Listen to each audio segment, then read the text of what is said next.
चाहे आध्यात्म, दर्शन, चिंतन धारा, विद्या या संस्कृति की परंपरागत विरासत। आध्यात्म दर्शन यानी जीवन का शाश्वत सत्य।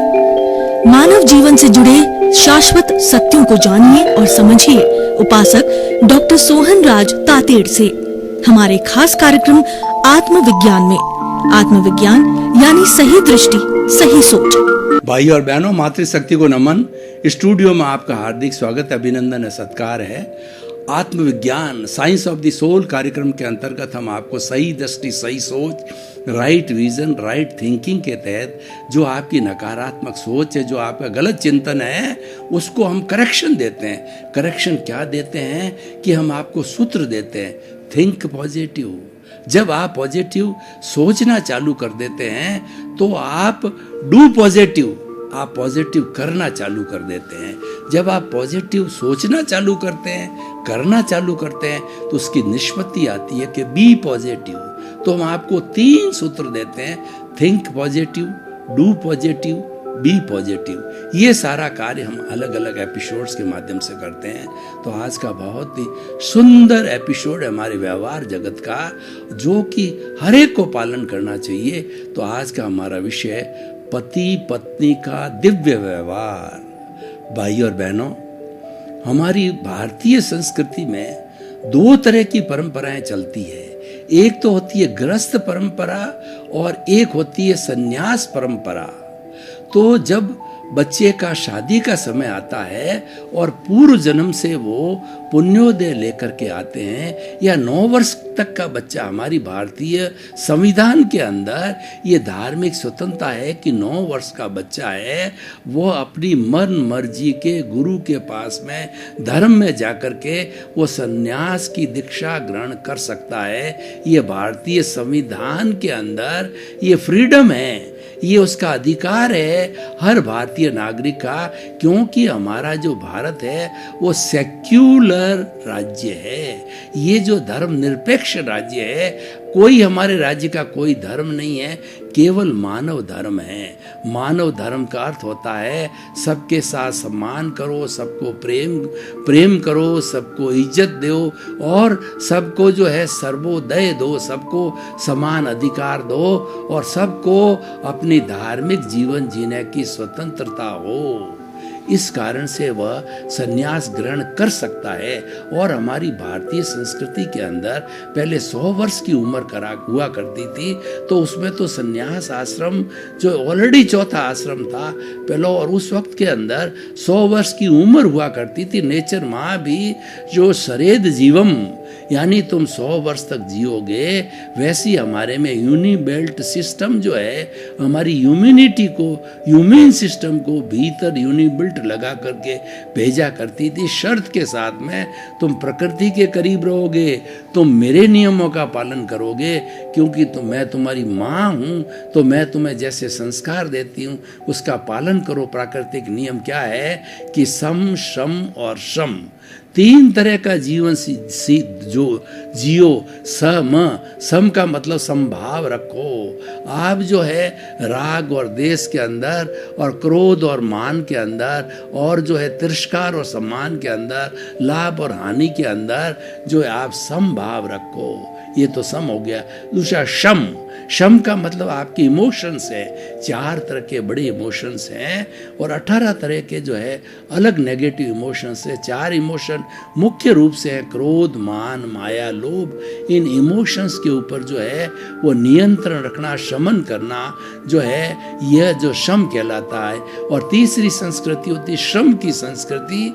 Early to bed and early to rise is the sign of the good health and a जो sound mind exist in a sound body.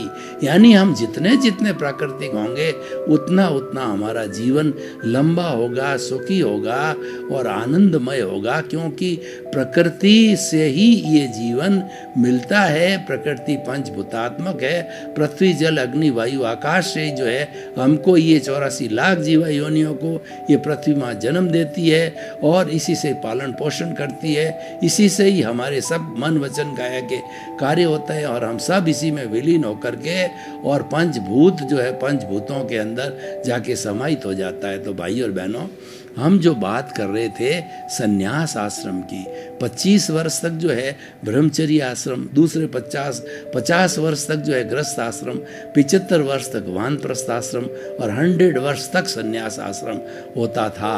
और दूसरी जो हमारी भारतीय संस्कृति में हर एक आदमी संन्यास नहीं ले सकता, क्योंकि जे कम्मे सूरा से धम्मे सूरा, जो धर्मवीर होता है वही कर्मवीर होता है। इतना कर्म का विस्फोट हर व्यक्ति नहीं कर सकता है। ये एनर्जी का विस्फोट हर व्यक्ति के बस की बात नहीं है। हर व्यक्ति महाव्रती नहीं बन सकता है। तो भगवान भी बड़े करुणाशील थे, उन्होंने 2 धर्म चलाए कि दोनों धर्म से व्यक्ति मुक्ति को जा सकता है।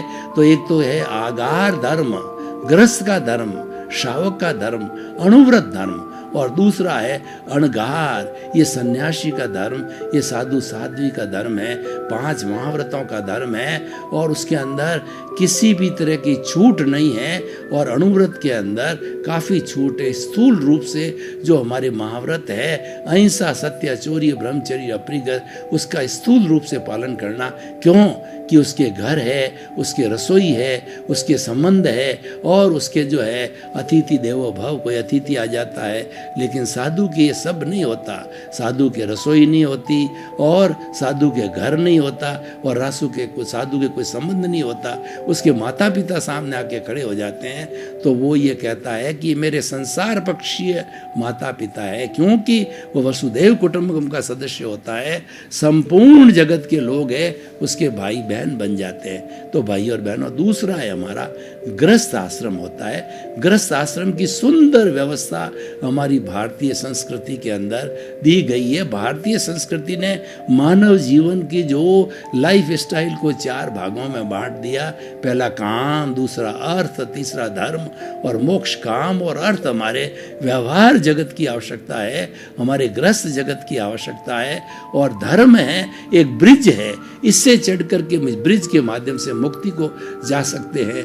तो देखिए, काम इस शरीर की आवश्यकता है और व्यक्ति जब भोजन करता है, जब युवा होता है तो उसमें काम जागृत हो जाता है और वो काम जो है इतना तेज जागृत होता है कि उसको काम को शांत करना पड़ता है। इस शरीर की आवश्यकता होती है। उस शरीर की आवश्यकता के लिए भारतवर्ष के अंदर, हमारे देश में, इस आर्य समाज के अंदर जो हमारी शादी की व्यवस्था की गई है वो पति पत्नी की व्यवस्था की गई है। पति पत्नी जो आपस में मनपसंद जोड़ा तैयार होता है, नर और मादा का, और वो आपस में 7 फेरे खाते हैं और अपने राजी खुशी जो है प्रणय सूत्र के अंदर संभाल कर अपने नेचर को जो है वो परीक्षा करके और नेचर के सूटेबल जो है वो प्रणय सूत्र में बनते हैं। जब तक दोनों एग्री नहीं होते हैं तब दोनों तरफ के माता पिता शादी नहीं करते, जबरदस्ती नहीं कराई जाती है। जबरदस्ती तो आजकल जो हमारी वेस्टर्न सिविलाइजेशन ने उसने जबरदस्ती पैदा कर दी,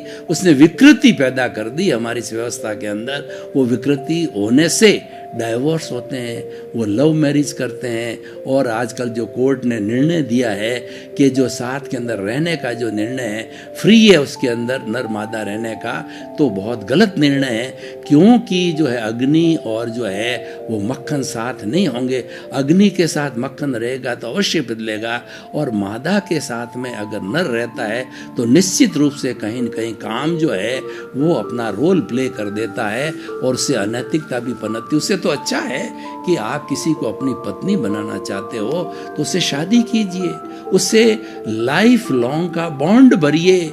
और हमारी शादी में 7 फेरे, 7 जन्मों के फेरे होते हैं कि हम 7 ही भाव में एक दूसरे के पति पत्नी के रूप में आएंगे, एक दूसरे की रक्षा करेंगे, एक दूसरे से प्रेम से रहेंगे, मोहब्बत से रहेंगे और 50-50 रहेंगे। आजकल देखो पति पत्नी का दिव्य व्यवहार कैसा है। मेरे पास में जब कोई भी नया ब्राइड और ब्रूम आता है जोड़ा, तो मैं उसको एक ही आधार देता हूँ, 50-50। इसका मतलब ये है कि स्त्री भी 50% अपने आप को समझे, पुरुष भी अपने आप को 50% समझे, और कोई अपने आप को 60-70% न समझे और कोई 30% न समझे। 60-70 का मतलब सुपीरियरिटी कॉम्प्लेक्स, 30 का मतलब इंफीरियरिटी कॉम्प्लेक्स। किस बात का? दोनों समान आत्माएं हैं, दोनों को समान अधिकार है, दोनों गृहस्थी की गाड़ी के इक्वल पहिए हैं। अगर गाड़ी चल रही है और दो बैल होते हैं, एक बैल मरियल होता है तो गाड़ी ऊबड़ खाबड़ चलेगी, और दोनों बराबर ताकतवर होता है तो गाड़ी, गृहस्थ की भी ऐसी गाड़ी है जो बराबर चलती है। जब बराबर का अधिकार है और बराबर लोग हैं और भगवान ने हर व्यक्ति को एक समान बनाया, दोनों के भीतर वही शुद्ध आत्मा है, तो भेदभाव किसका? भेदभाव होना भी नहीं चाहिए। और जहाँ 50-50 होता है वहाँ कोई झंझट नहीं होता। मैं मेरी बात करूँ कि मुझे 56वां वर्ष चल रहा है पति पत्नी के दिव्य व्यवहार का, और हमको तो ये लगता है 56 दिन हो गए, 56 घंटे हो गए, क्योंकि हमने कभी एक दूसरे की उपेक्षा नहीं की कि ये ज्ञान वाला है, ये रूप वाला है, ये बड़ा है या छोटा है। हमने तो एक दूसरे के सहयोग की बात की, और एक कभी गर्म हो गया तो दूसरा नरम हो जाता है, एक नरम हो जाता है, दूसरा गरम गरम नरम गरम नरम, पॉजिटिव नेगेटिव चलते रहते हैं। टिट बिट्स जीवन में चलती रहती है। थोड़ा बहुत होना भी चाहिए, उससे संतुलन रहता है, लेकिन एक्सेस नहीं होता है। Excess of everything is bad नहीं होना चाहिए। तो भाई और बहनों, मैं ये कह रहा था, पति पत्नी का दिव्य व्यवहार, दोनों का बीच का व्यवहार आइडियल होना चाहिए। जब उनका व्यवहार आइडियल होता है, और सबसे पहले हमें जो है शादी की डेफिनेशन समझनी चाहिए कि शादी मात्र है दो शरीर का मिलन नहीं है। ये दो जो है जन्म जन्मांतर की मित्रता का, प्रेम का, सम्मान का, सुरक्षा का जो है समन्वय है। पति, उससे क्या हमारा जीवन चलता है। देखिए हमारी भारतीय संस्कृति कितनी सुंदर तरीके से बनाई गई है कि पुराने जमाने के अंदर पुरुष होता था, वह धन की व्यवस्था करता था, अर्थ की व्यवस्था करता था। अर्थ है सारा पुरुष के जुम्मे रहता था, और घर के बाहर का कोई भी बड़ा निर्णय होता था वो सारा निर्णय पुरुष के अधीन था। तो ये पुरुष प्रधान संस्कृति है, लेकिन पुरुष प्रधान संस्कृति का अर्थ ये नहीं है कि वो पुरुष स्त्री पर अन्याय करे, और जहाँ अन्याय होता है वो भी गलत है। वो 50-50 का जो एग्रीमेंट है वो ब्रीच ऑफ द कॉन्ट्रैक्ट है। कॉन्ट्रैक्ट तो 50-50% का ही है। चाहे ड्यूटी के हिसाब से भले पुरुष प्रदान कर दिया गया कि बाहर की सिक्योरिटी हो, बाहर कोई लड़ाई झगड़े की बात हो, या बाहर का कोई व्यक्ति परेशान कर रहा हो, या पैसे की बात हो, या कोई हमारे को घर खरीदने की बात हो, या कोई बाहर क्या सामान लाने की बात हो, सगाई संबंध की बात हो, रिलेशन की बात हो, तो व्यक्ति जा सकता है, बात कर सकता है, और कई बार थोड़ा वीरता का काम करना होता है वह भी कर सकता है। और गृहिणी के लिए घर का काम काज की व्यवस्था थी कि बाल बच्चों का पैदा करना, बाल बच्चों को पालना पोसना, स्कूल भेजना, उनके पाँव पर खड़ा करना, और घर की सफाई का काम, घर के फर्नीचर का काम, घर के भोजन का काम, अतिथि देवो भव, अतिथि आ जावे तो उसकी व्यवस्था करना। ये दोनों अलग अलग बटे हुए काम थे, और ये काम दोनों ही बराबर के ही हैं। बराबर क्या, स्त्री का काम तो 50% से ज़्यादा है। और मैं आपको एक प्रश्न करना चाहता हूँ भाई और बहनों, पति पत्नी के दिव्य व्यवहार के अंदर भगवान ने पति यानी मादा को कितनी बड़ी गिफ्ट दी है, क्वालिटी दी है कि वो माँ बन सकती है। क्या कोई नर माँ बन सकता है? नहीं। ये सबसे बड़ी बायोलॉजिकल उसको जो है ये माँ को एक प्रकृति ने गिफ्ट दी है, भगवान ने उसको गिफ्ट दी है, इसीलिए उसके पॉइंट ज़्यादा मिलते हैं। और दूसरा होता है स्त्री होती है करुणा की मूर्ति होती है, और समय आने के बाद में स्त्री में 3 तरह की देवियाँ निवास करती है।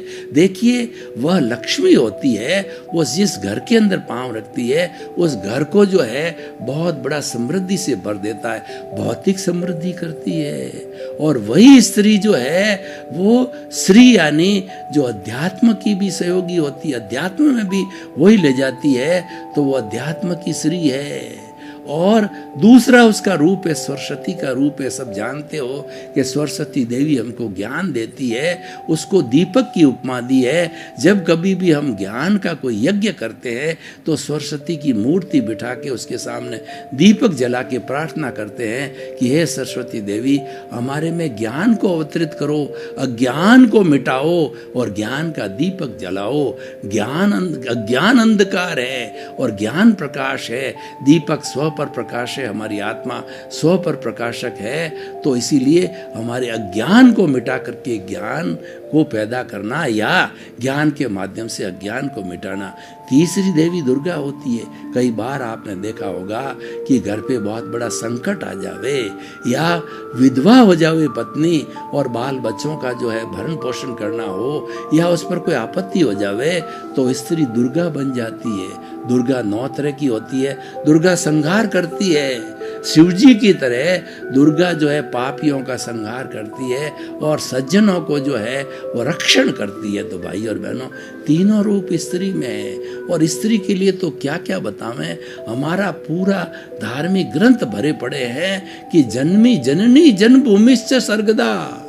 जो हमारी जननी और जन्मभूमि है वो स्वर्ग के समान है। माता का ऋण कभी नहीं उतरता है। माता पिता इस संसार के भगवान होते हैं।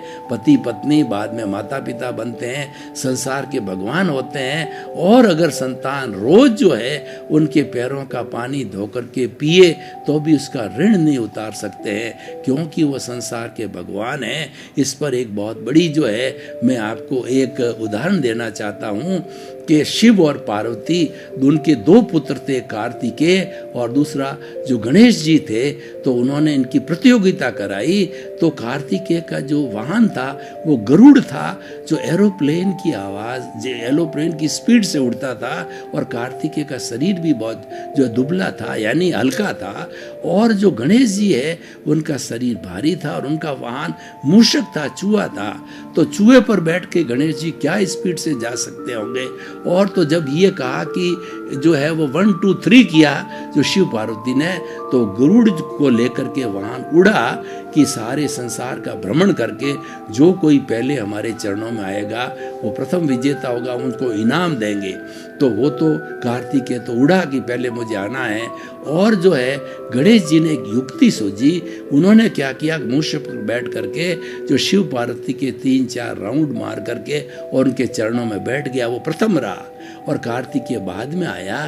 तो भगवान ने कहा कि जो है ये जो है परिक्रमा जी, माता पिता की परिक्रमा यानी संसार की परिक्रमा है और ये प्रथम आ गया, हम इसको प्रथम डिक्लेयर करते हैं। इसीलिए गणेश जी आपको जो है हम दोनों वरदान देते हैं कि जब कभी भी मनुष्य जो इस मनुष्य लोक के अंदर जब कोई भी शुभ कार्य करेगा तो श्री गणेशाय नमः आपकी पूजा की जाएगी, आपको याद किया जाएगा।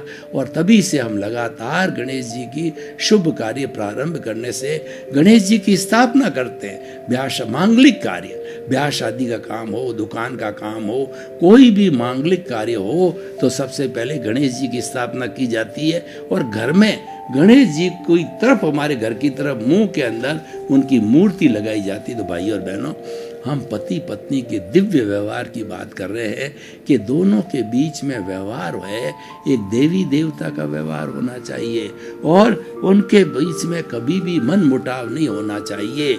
आपको लगता है कि पत्नी का मूड ठीक नहीं है तो पति को साइलेंट होना चाहिए और एक दूसरे का कोई भी कार्य है उसकी सराहना करनी चाहिए। कैसे करनी चाहिए कि हमारा भोजन हम प्रतिदिन करते हैं तो कई बार क्या भोजन में नमक ज़्यादा पड़ जाता है तो हमें उसकी डांट फटकार नहीं करनी चाहिए, पत्नी की थाली को फेंकना नहीं चाहिए। चुप रहोगे तो वो जब खाएगी तो बोलेगी कि आज नमक था, लेकिन पतिदेव नहीं बोले। कभी चीनी कम हो जावे, कभी मनपसंद भोजन न मिल जावे, आप टॉलरेट कीजिए। जितना जितना आप टॉलरेट, उसके व्यवहार को टॉलरेट करो। कपड़े धोने के अंदर किसी बात में देरी होने में टॉलरेट करोगे तो वो अपना आप महसूस करेगी कि ये शांति प्रिय व्यक्ति है और वो आपको परेशान नहीं करेगी। और कभी आप ऐसी स्थिति के अंदर कभी आप मूड विचलित हो जाए, बाहर का कोई टेंशन घर में आ जावे, तो वो समझ जाएगी कि आज पतिदेव का मूड ठीक नहीं है। वो आपके पास बैठ करके, जैसे कि उदाहरण देखिए, पति पत्नी का दिव्य व्यवहार का उदाहरण राम और सीता का है। सीता के बिना राम अधूरे, राम के बिना सीता अधूरी। वो दो शरीर होते हुए भी एक आत्मा थे। जहां जहां भी कितना कितना कष्ट पड़ा जो है सीता के अंदर, परंतु हमेशा जो अपने प्रभु पतिव्रता रही। उसी पतिव्रता सती के कारण उसका कोई भी बाल बांका नहीं कर सका और 16 सतियों में उसका नाम आता है। शिव पार्वती को देखिए आप, उसका दिव्य व्यवहार का मैं आपको एक एग्जाम्पल दे देता हूँ। शिव जी का आपने कभी फोटो देखा होगा तो आधे जो हिस्से में, शरीर के आधे हिस्से में शिव जी दिखाई देते हैं और आधे हिस्से के अंदर पार्वती दिखाई देते हैं। यानी पार्वती के बिना शिव जी अधूरे हैं, शिव जी के बिना पार्वती अधूरी। कहने का अर्थ यह है स्त्री के बिना पुरुष अधूरा है, पुरुष के बिना स्त्री अधूरी। दोनों जब मिलते हैं तब ये होलिस्टिक होते हैं, तब 100% होते हैं, तभी गृहस्थ की गाड़ी अच्छी चलती है, तभी संतान जो दोनों के दिव्य व्यवहार को देख करके वो संस्कार लेती है। संस्कार देने की आवश्यकता नहीं होती है। पति पत्नी के बीच में प्रेम, सौहार्द, एक दूसरे की सहनशीलता, त्याग की वृत्ति, एक दूसरे के दुख में दुखी होना, घर की सब व्यवस्थाएं आराम से जमाना। कोई भी बाहर की चीज आवश्यकता होगी, पति ने मंगवाई है तो तुरंत पूर्ति की जानी चाहिए। घर के अंदर कोई चीज, रोटी, कपड़ा, मकान, शिक्षा, चिकित्सा की कहीं कोई कमी आवे तो ये पुरुष का कार्य है। घर के चौखट के बाहर का सारा कार्य पुरुष का है और घर की चौखट के बाद के अंदर एक तरीके से पति एक मेहमान होता नहीं है, पर वो मेहमान रूप में भाई और बहनों हर एक व्यक्ति अपने घर क्यों जाना चाहता है। कोई भी पक्षी भी है अपने नीड में क्यों जाना चाहता है, अपने घोंसले में वो सुकून महसूस करता है, क्योंकि घोंसले के अंदर जैसे कोयल है और जैसे जो है वो कबूतरी है, उसके छोटे छोटे बच्चे इंतजार कर रहे हैं। माँ आएगी, दाना लाएगी, उनको खाना खिलाएगी, क्योंकि माँ ने जन्म दिया है तो जिसने चोंच दी वही चुग्गा देगी। बच्चे इंतजार करते हैं। मनुष्य के बच्चे इंतजार नहीं करते, पशु पक्षियों के बच्चे भी इंतजार करते हैं। इसीलिए उसका प्रथम दायित्व होता है, वह सब की चींटी भी होती है, उसके भी बच्चे होते हैं। वो दाने इकट्ठे करके अपने बिल में जाती है। सर्प सर्पिणी होता है, उसका भी परिवार होता है। हर पशु पक्षी मानव का समाज होता है, परिवार होता है, और वह नर मादा पति पत्नी का एक रोल मॉडल होता है। इसीलिए हमें आपसी सौहार्द और 50-50 के फॉर्मूले पे चलो तो आपको पति पत्नी का सवाल नहीं है। जीवन के अंदर कभी पूरे वर्ल्ड में कहीं भी चले जाओ आपको कोई तकलीफ नहीं है। गिव एंड टेक का फॉर्मूला है। आप किसी को 50% जो है आप इज्जत दोगे तो 50% आप मिलेगी। This is the law of the nature. यही तो हमारा कुदरत है, कुदरती कानून है। कुदरत की जो है वह कुदरत का कानून और कुदरत की रचना है। इसके करने से यूनिवर्सल ट्रुथ होता है, सार्वभौम सत्य मिलता है। भाई और बहनों, आपका बहुत बहुत धन्यवाद। आप हमारा आत्मविज्ञान कार्यक्रम बराबर देख रहे हो। देखते रहिए। आत्मविज्ञान कार्यक्रम में जीवन निर्माण का कार्य होता है। यहाँ पर ऐसे सूत्र मिलते हैं, ऐसे टिप्स मिलते हैं, ऐसी शिक्षा मिलती है कि आपको राजपथ मिलता है, आपको सम्यक दर्शन मिलता है, आपको राइट विजन मिलता है और आपका जीवन धन्य होता है। इसी क्रम में आपके प्रति मंगल भावना, शुभकामना। क्या है आध्यात्म? दर्शन, चिंतन धारा, विद्या या संस्कृति की परंपरागत विरासत। आध्यात्म दर्शन यानी जीवन का शाश्वत सत्य। मानव जीवन से जुड़े शाश्वत सत्यों को जानिए और समझिए उपासक डॉक्टर सोहन राज तातेड़ से हमारे खास कार्यक्रम आत्मविज्ञान में। आत्मविज्ञान यानी सही दृष्टि, सही सोच।